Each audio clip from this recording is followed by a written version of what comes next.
You compare modern fatherhood to this invisible, like an invisible riptide. It's dangerous because most men don't realize they're being pulled away until the emotional distance already exists inside the home. The Riptide story, it was a wake-up call to me. I was in Australia, beautiful cliffs, in a spot that I'd been swimming many times. I'd surfed this beach, swam on this beach. I was familiar with this certain spot. And all of a sudden, I'm 100 feet out further than I thought, and I had to decide if I was going to swim a huge arc back to the beach or if I was going to try to climb out in the rocks. I actually chose to climb out in the rocks, and I had cuts on the inside of both knees and elbows because I had held on with such strength, and waves would come over me, wait for a break, and then scramble to the next rock. The reason I share the story is fatherhood, we will not drift towards deep connection. We will not drift towards a legacy that we're proud of. In fact, the drift is the exact opposite. The riptide will pull us in a direction of short-term thinking, disconnection, relationships that are just like getting by, right? The wake-up calls, as humbling as they are, these wake-up calls are gifts. In the moment, I try to be thankful when I have those aha moments because I don't want to just go with the flow. What's up, Jeff? Welcome to the show. Thank you so much, Justin. I've been looking forward to it for a couple of months since we first met. Looking forward to this conversation. Well, me too. And, it was really fun getting connected. And, I had a chance to check out your hometown in St. Augustine and really enjoyed it. Such a cool city, town, whatever you want to call it. Super unique. And what a cool place to live. We moved here 2.5 years ago, just a little south of St. Augustine's, Flagler Beach. And This was after touring the country for 2.5 years in an RV. So we found and discovered, and we were like, this is it. We found our new home. So we're really grateful. Well, I love what you're doing with DadAwesome. As you know, I'm a huge proponent, early day founding member and lifetime member of Front Row Dads. And I've recently introduced you and John Vroman, who's one of my closest friends. Thank you. And I'm excited. Yeah, I feel like there's just so much synergy that can happen with you guys connecting. But I'm also just excited to dig into your story. You're an entrepreneur. You've built something really cool. You're really intentional about how you spend your time and how you show up. And I want to talk. I mean, the data shows that we have an active audience that has kids and generally are around our age within kind of like 10 years on either side. And so I just think there may be no single more important thing that we do than show up the way that we need to as leaders for our kids. I wholeheartedly agree. I mean, I don't know the data side, but I do know that as I've gathered dads around campfires, in breweries, in horse pastures, next to hockey rinks, like I've gathered dads all around the country, and it's an area we all want to grow, and none of us feel like we've arrived. So yeah, these conversations are a blast and they're needed. Well, and I'm excited because I talk a lot about kind of like legacy and what you're leaving, for your family. What are you building today? What are you leaving behind? And for me, though I do give strategies on the financial side of things that I'm doing myself, they always pale in comparison to the values, the skills, the attitude, just the way that we can kind of coach and train up our kids. Like those things are so much more important. You give your kids a ton of money, but they don't have the values and they don't have the discipline to be a good steward of that wealth. It can be a train wreck for them, right? So it has to be packaged with the skills and the knowledge and the wisdom and the values and all the things that are way more important than money. Yeah, as you know, so like my level of agreeing is so strong, and I've just been on this mission of discovery of like, what can I learn because I need it. I have 4 young daughters, and so I'm like, the whole journey of these 8.5 years of DadAwesome has been, what can I discover? How can I bring that home to my family? And then I just love getting to share with other dads. So yeah, I fully agree.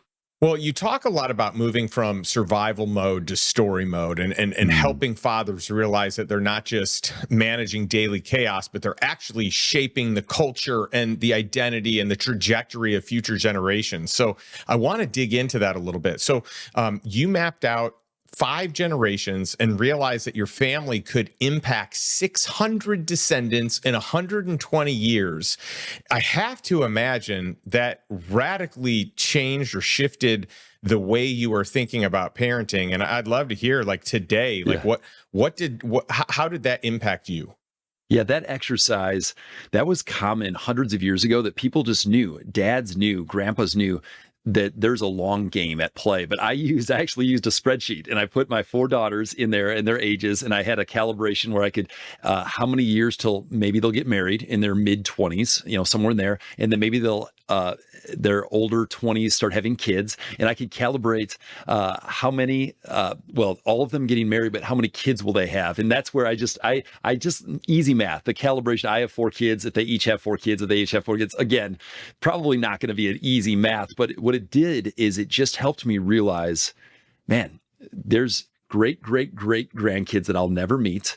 But decisions that I make today and how I pour into my girls, and how I come back to them when I mess up and I apologize, when I get defensive or sharp or crabby and I come back around before bedtime and I say, hey, that's not who I am, and that's not who I want to be as your dad. Like, really, I'm modeling for them what I pray will be true about their future husbands, that they'll have that softness, a courage and a strength, but also a tenderness.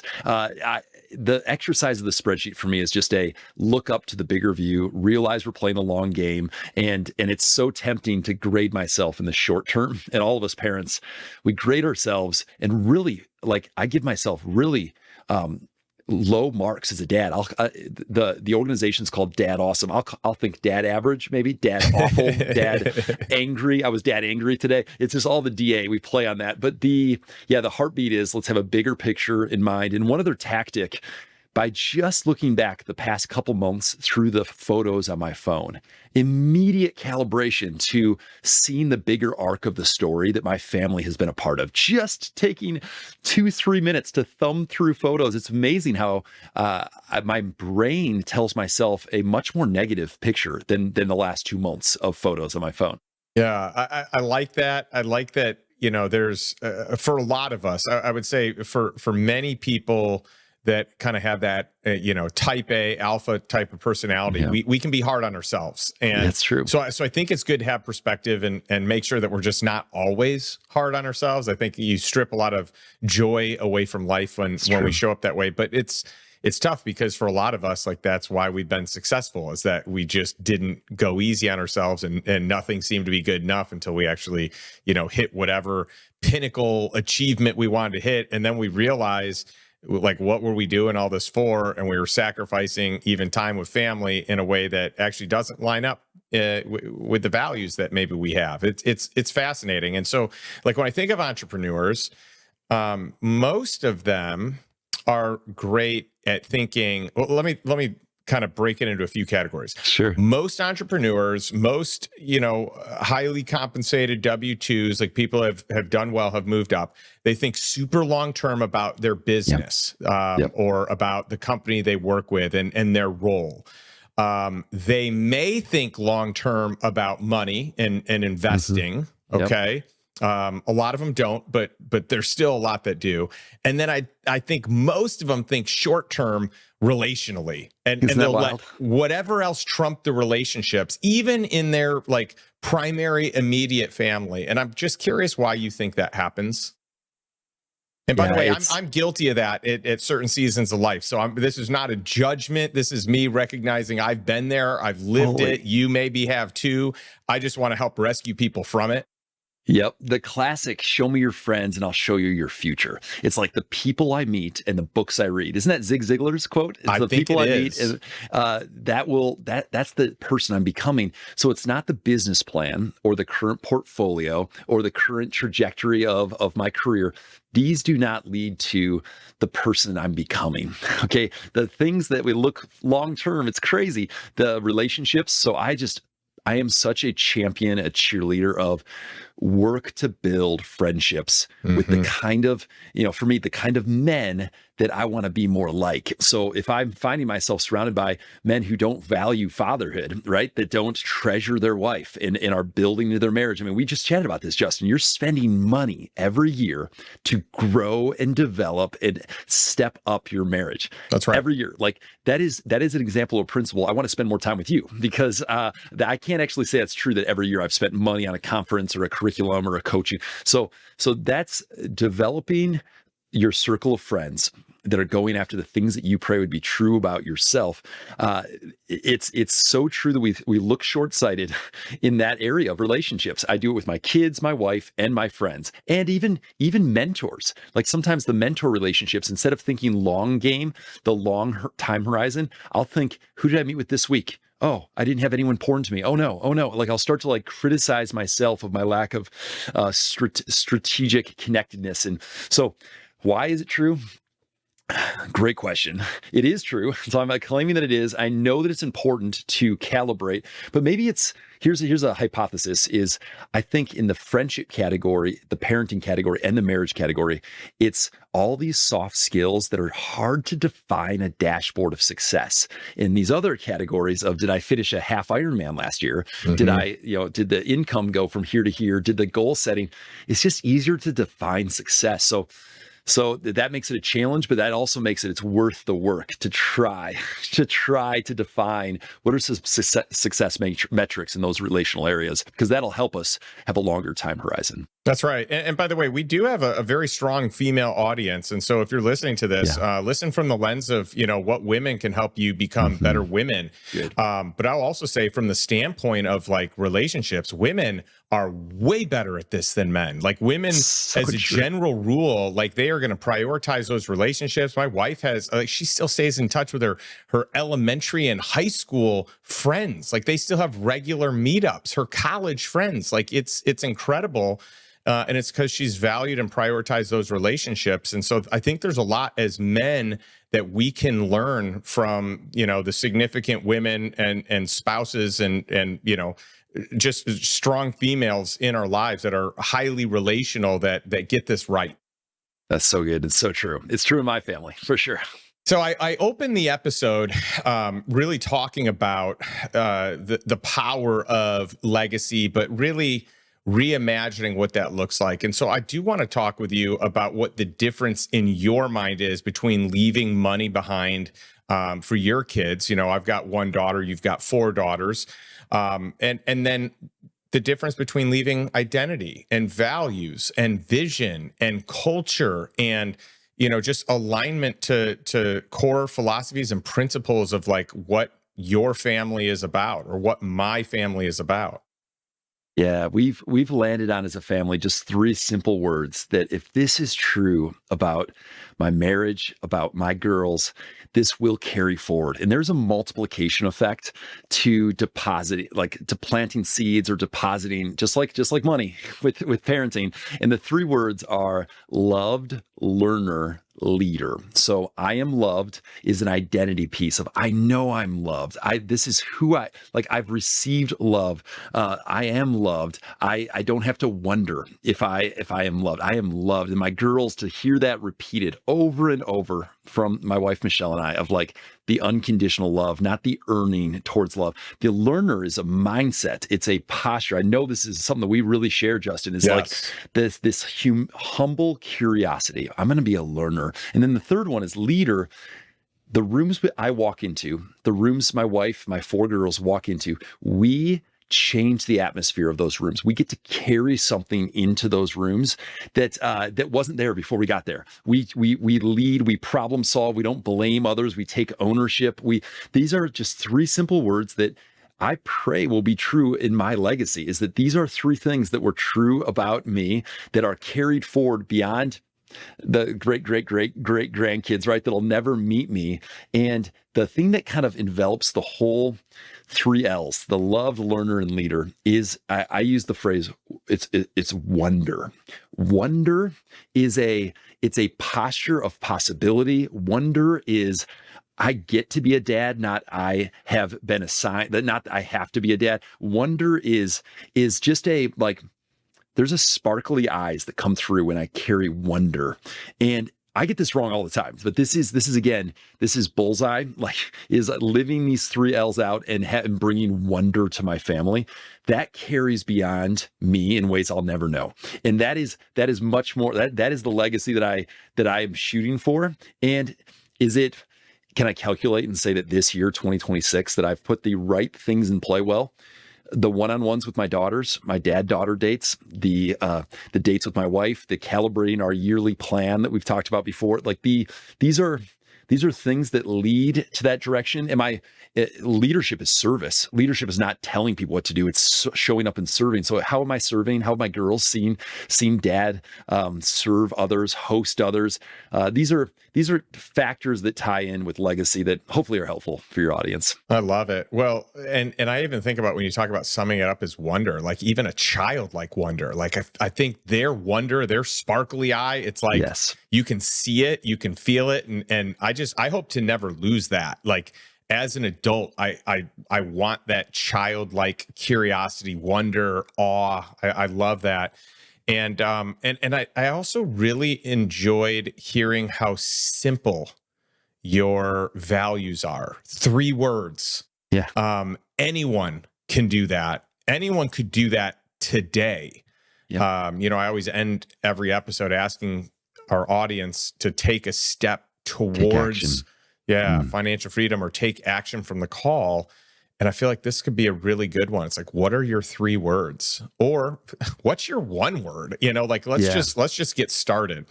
So awesome stuff.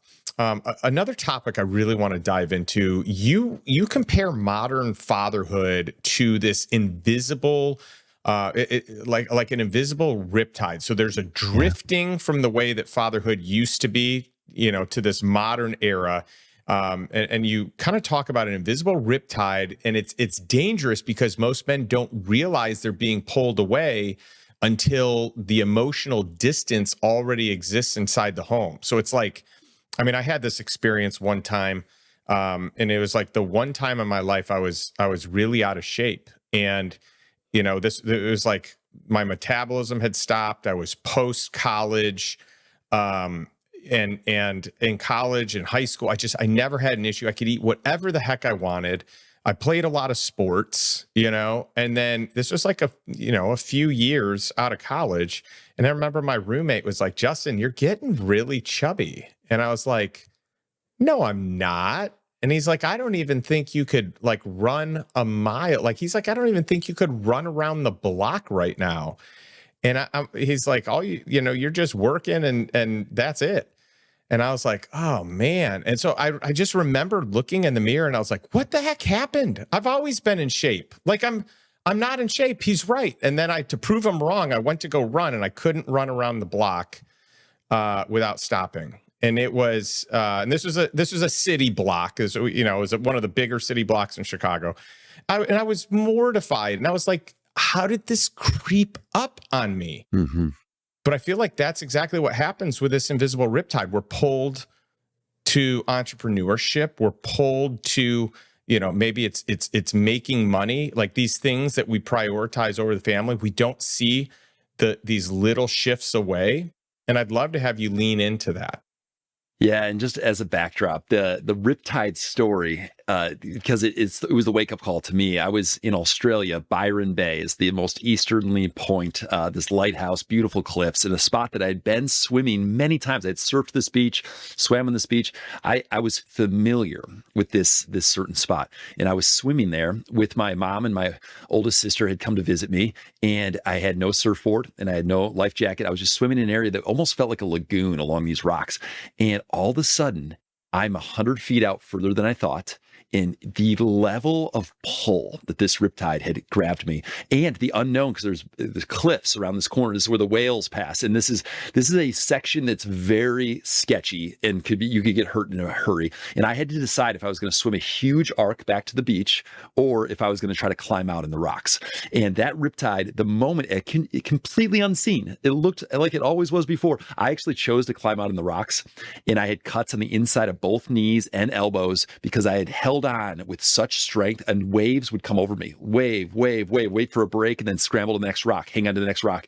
And it was climbing back on those rocks to the beach where my mom and sister never noticed that I got pulled out. This Riptide incident, they had nobody knew. And I come back with these cuts on my inside of my knees and my elbows because I had been holding on so tight to these rocks. The reason I share the story is fatherhood.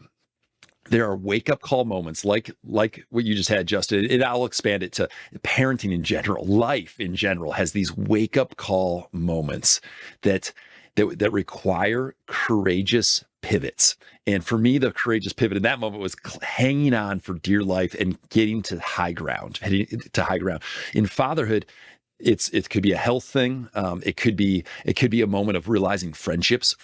I've not attended to building this circle of friends. I'm isolated and there's a loneliness epidemic in our world, right? It's that side. It could be a distance of relationship with a child. It could be a marriage that's just like, man, we need to strategically and like put in serious work to rebuild and apologies are needed and coming back together. But the fatherhood, we do not drift. Parenting, we will not drift towards deep connection. We will not drift towards a legacy that we're proud of. We will not drift. In fact, the drift is the exact opposite. The Riptide will pull us in a direction of short-term thinking, disconnection, relationships that are just like getting by, right? Getting by. So these are things that are stirred up when I think of the Riptide, and it's the wake-up calls, as humbling as they are, feels vulnerable when a wake-up call happens about, I can't run around a city block. Like, these wake-up calls are gifts. So anytime we're in a conversation that I'm like, oh, this is an aha, and I had the blinders on, I missed it. I'm always so thankful. I try to be thankful when I have those aha moments, because I don't want to just go with the flow. Yeah. Well, and I had one of those wake up moments, and it's interesting because like, I feel like the prime target of these invisible riptides are ambitious fathers that are building something that they're excited about, and and they're willing to do so much that they miss the connection of today for what they're building that they prioritize over it. But on a daily basis, maybe you don't notice it. Maybe it's like, oh, I went to work early this day, or I didn't engage, or I had to stay late and didn't get to do family dinner. And it's like, oh, it's just this one time. And then it just kind of becomes more and more. But I actually remember there was one point, that's a number of years ago, and it was a huge wake up call for me because I had, I'll just say, I have a hard time saying no. So when people say, hey, you want to do this? I'm like, yeah, let's do it. I'm an Enneagram 7, so I like adventure. I like new things. I like variety. I love people. And so there was a season where I was just doing too many events. I would just say yes to all the invites. And I remember I came home and my wife was on the porch, and I was home late, and I was like, she should be sleeping right now. Yeah. This isn't good. And I noticed she was crying, and I was like, oh my goodness. And it was a tough conversation. It was a big wake up call of like, she feels like the family, and her specifically, our daughter was young at that time. Yeah. But she feels like she specifically is second best, that everyone else is more exciting, and this work thing is so important, and then this networking or this dinner and this meetup, and it's like she's getting the leftovers. And I didn't see it that way. That's not how this literally didn't even show up on my radar. Yeah. But I felt so horrible seeing the shape that she was in, and the fact that the choices I made left her there. So that was one of those wake up calls where it's like, I need to step up as a husband. And we hope that we can create feedback loops that are welcoming and gentle, and that doesn't wait for those moments. We hope, but again, they don't create themselves. These feedback loops of check-ins, or how are you doing, or where can I calibrate as a husband, a dad. So yeah, those are humbling moments. Well, and it's interesting. I want to ask you this question, and I'll let you answer, and then I'll give my feedback on it. But it's like, I just gave a scenario of like why I chose other things, not even recognizing that I was doing that. Like in my mind, it was like, well, I was just saying yes to this opportunity. It seemed like a great opportunity. I wasn't recognizing that.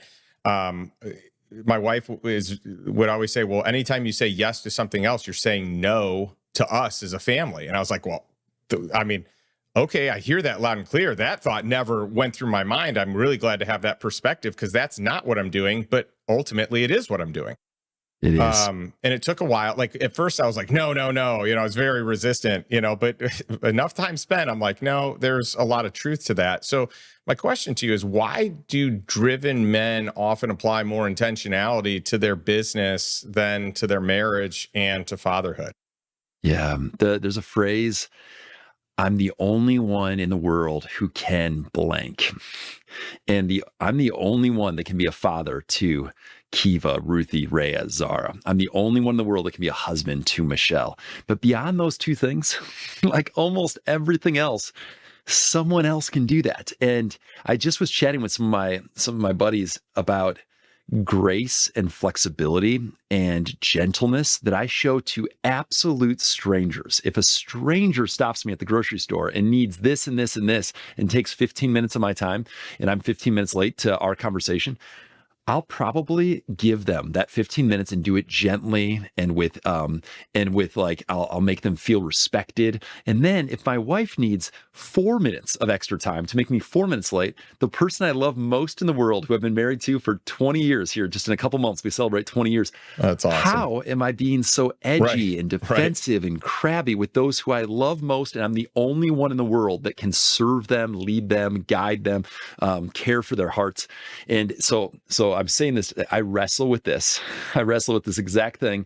And I think this goes back to what you have every single month, a group of guys that help you circle it back around. How is it going? Fatherhood. How's it going? Marriage. Yeah. How's it going? These groups that help bring clarity and get the blinders off, because I'll give to the wrong things, and I'll be a yes man as well. It's so easy to say yes to things. I missed a few of my daughter's birthdays where I hosted a fall events. We did 100-mile bike rides all across the country, and I had these. Now they came with. We lived in the RV and traveled, but I was doing a 100-mile bike ride. What kind of energy did I have to give to my girls after? And multiple of them ended up on their birthdays, and I just this was through, actually, it was a podcast conversation. I said, I'm not going to do that again. I have control of where I schedule, when I schedule these, and I'm going to protect those 5 birthdays. If I want to do something on my own birthday, great. But I have 5 birthdays a year that I'm not scheduling stuff on. So an example. That's good. Well, and I have this belief that, and maybe this is right, maybe it's not, maybe it's only for me. I have a sense that this is probably more than just me, that when we come down to it and we say, okay, we can now put time into fatherhood or marriage, or we can put time into the business is the easy default, because we're good at it, because we've had many more reps. Because, like, for me, I feel like I'm really good at business, and I feel like I'm good at making decisions and hiring people, and like that is a strength for me. So when there's a problem, it's like, hey, I want to be the hero. Let me come in and solve it, or like, right? But the funny thing is, it's like, well, of course business is easier. I've had way more reps. Of course being a father is harder. It's my first time. Of course being working on being a better husband is harder. It's also my first time. And so it's almost like I'm just going to what's familiar, like the default. If I'm not being intentional here, I'm defaulting to the path of least resistance. And also where I probably get a heck of a lot more recognition for what I'm doing. There's and just ego. To add into that, yes. If my intentionality, I could pull together resources, mentors, books, learnings to put together an intentional weekend as a family. We're going to grow and do this experience and this adventure, and we're going to capture notes, and we're going to learn, and we're going to do a time around the campfire and speak words of life over each other. And I could design an entire experience, which I've never done before. I could spend the money for the campground or the resort, whatever the plan is. And I could bring my full heart to that, and I could bring all this intentionality, and I could fall on my face, and it could not go well, and they could be crabby. So actually, by putting a whole bunch of intentionality into fatherhood in a new frontier that I've never raised a 13-year-old before, right? It's your first summer with a 13-year-old. It's my first summer with a 12-year-old. Yeah. It's wild, because we're going to default to things that we can succeed at. So as dads, as parents, often we won't bring our full selves to developing something or to crafting an experience or creating because we've never done it before. And by putting more in, we actually it might flop and it might not go well. So it's almost easy to stay a little bit level than to try for the big wins in fatherhood. And but yet I want to try for the big wins, and I want to fail miserably at times and ask and say, I'm sorry, I'm going to learn from this. I want to default in the frontiers that are hardest, which is sometimes those I love most, is the hardest frontiers. I want to bring my full self. So yeah, it's a tension though. Well, it's funny because it's the same thing with investing, where like you want to swing for the fences, but actually what you should be doing is hitting singles and doubles. And it's the same thing in, like, parenting and you know, being a great father, being a great husband. It's like, no, I actually just need to do the basic stuff over and over and over. I need to be really good at hitting singles. That's true. And that's true. And by the way, if I'm not good at hitting singles, but I, have this home run and put on this amazing event and we crush this birthday, that doesn't make up for all the the strikeouts I've had. Right. So that's good. I do appreciate that analogy. What are some practical systems or habits that can help these high performing individuals in our ecosystem that are listening to this, that are watching this, stay emotionally present while still building a business or leading a team and doing it at a high level? Yeah, I ask a kind of calibration question. The intent is monthly. It's not always monthly, but it's about once a month on a dad-daughter date with each of my daughters. And I ask my wife the same question. And we joked about this earlier, but from dad awful, dad awful, to dad awesome, how have I been the past 30 days, the past month? How's it going? I put a bunch of little check marks on this piece of paper, and I actually have them pick and circle a spot on this of where, and there's dad average in the middle, and there's dad all right, and there's dad angry, right? There's all this is for fun, but they circle a spot, and even if they circle 90% there to dad awesome, there's a couple more checks to the right of their circle. And I say, can you just give me 2 ways that I could improve this next month? And and I keep those in my nightstand. I keep all those pieces of paper. We do some other, I use pencil and paper to help pull out just a little more intentionality, take some notes. Sometimes they take the notes in their handwriting. It's just a way to be a little more thoughtful. Now, the whole dad-daughter date is not that. We'll go surfing together, we'll go biking, we'll do something fun, but I just try to get a little bit of time to put something on paper that helps me grow. And that's an example of a practice that is taking intent. I want to be an awesome dad, to I'm implementing something that's going to bring traction, and I can look back, and the girls feel it. They feel it, and they've said things that I've noted, and then the next month they've said, "You've grown, Dad. You've grown." And I'm like, yes. So that's one practical example. Here's the other one: the apology, mastering the art of the apology. Now, when I say mastering the art, some people are thinking, "Oh, you're just acting." The heartfelt, I missed it, and I'm sorry, and will you forgive me, to one of my daughters or to my wife in proximity to my girls. It is a superpower humility is a superpower of a dad, of a parent. Humility to say, I'm wrong. I caused pain and hurt. Will you forgive me? Here's the cool thing about it is the reason it's a superpower is it brings me closer to their heart, the connection with the child that I maybe spoke harshly to. If the sisters are in proximity, which they usually are, they see a dad connecting with their sister, and it makes them feel closer to me. So I get close. My wife thinks I'm more good looking, and she loves me more when I apologize. Like it's like a ×3. It's like to my daughter, to my other daughters, to my wife. And like, I go to bed with more peace, more gladness. And here's why the apology is so important. I want to get to the rocking chair with love on my heart. It's just a phrase. It's another trajectory legacy thing. I want to get to the rocking chair. And that's like in 90s. I hopefully won't need a rocking chair in my 80s, right? I'll still be active. But I want to get to the rocking chair with love on my heart. And most people grow older and get a little more crusty. Yeah. Life happens. Yep. Betrayal happens, like loss happens, valleys, sickness, and we get a little more crusty and edgy and frustrated. And all of a sudden we're a grandparent or a great grandparent, and we're just kind of like, I'm stuck in my ways and I'm kind of crusty. I want to get to the rocking chair with love on my heart. And the apology is the way. Saying I'm sorry, mending, repairing to those I love most. So anyways, those are a couple examples. So good. Jeff, this has been such a wonderful episode. So many great ahas and takeaways, strategies. Where can our audience learn more about you? Yeah, thanks for asking. It's been an 8.5-year journey of interviewing a guest every single week, the DadAwesome podcast. So over 430 episodes of DadAwesome. And then we just launched a book called DadAwesome just a month ago. All of those resources are at dadawesome.org, dadawesome.org. It's a nonprofit organization that is, I'm grateful to get to lead and is serving dads all around the world. That's amazing. Well, so thankful for our time here. This has been a blast, and I like ending every episode asking our audience a question. So if you're watching this, if you're listening to this, what is one step you can take today to move towards financial freedom and really move towards living a life that you truly desire on your terms? So not a life by default, but a life by design, and pick something today that can help you move in that direction, something that Jeff shared. So thank you so much, and we'll catch you all next week.